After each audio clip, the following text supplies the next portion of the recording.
25နှစ်ပြည့်မွေးနေ့ဗီဒီယိုမှာကျွမ်းကျင်အဖွဲ့သားတယောက်မှမပါဘဲနဲ့ OS ရဲ့အကူအညီနဲ့ဒီလို cinematic shot တွေရိုက်ခဲ့တဲ့ experience တွေကိုကျွန်တော် sharing လုပ်ပေးသွားပါမယ်။ Solo filmmaker တယောက်အတွက်ခက်ခဲဆုံးကကိုပြန်ရိုက်ဖို့ပဲဗျာ။စိတ်လှရှားနေမဖြစ်ပါမလားဆိုအထက်ဖြစ်အောင်ရိုက်မယ်ဆိုတဲ့စိတ်မွေးပြီးထွက်လာတာပေါ့။ဒါတော့အချိန်အပြည့်နေ့လည်တနားရီထိုးနေပြီ။ညနေအမေတင်နိုင်မှဖြစ်မယ်ဆိုတဲ့စိတ်ကလည်းရှိသေးတယ်။ဆိုတော့ကျွန်တော်ရိုက်ကူးမဲ့နေရရောက်တော့ OS ပေါ်က point of view ဆင်းအတွက်ကင်မရာ set လုပ်တယ်။အခက်ခဲတော့ထူးထူးမရှိပါဘူး။ကျွန်တော်မှရှိရဲ့ကင်မရာလမ်းကဝိုင်းမဟုတ်ဘူး။အဲအကြောင်းမလို့ကျွန်တော်အဆင်ပြေအောင်လို့ကင်မရာနေရာကို OS ရှိရ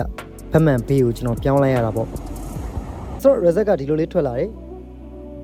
အခက်အခဲဆုံးပိုင်းကဒီမှာစတာပဲဗျာဒီ behind the scene ကိုရိုက်ပေးတာကျွန်တော်ပေါ်ခေါ်လာခဲ့တဲ့ဦးလေးပေါ့ဗျာဆိုတော့ကျွန်တော်မှရှိတဲ့လူကကျွမ်းကျင်အဖွဲ့သားတွေမဟုတ်ပေမဲ့ကျွန်တော်အတွက်လည်းအဆင်ပြေသူတို့လည်းလောက်ရလွယ်တဲ့ကိစ္စလေးကိုကူညီခိုင်းလိုက်တယ်ကျွန်တော်မရိုက်ခင်မှာ OS ရာကိုကင်မရာရှေ့မှာရိုက်ခိုင်းလိုက်ပြီးတော့ကျွန်တော်က position ချတယ်ကျွန်တော်ရိုက်တဲ့ချိန်မှာအပေါ်ခေါ်လာခဲ့တဲ့ဦးလေးကိုကျွန်တော် monitor ကြည့်ခိုင်းလိုက်တယ်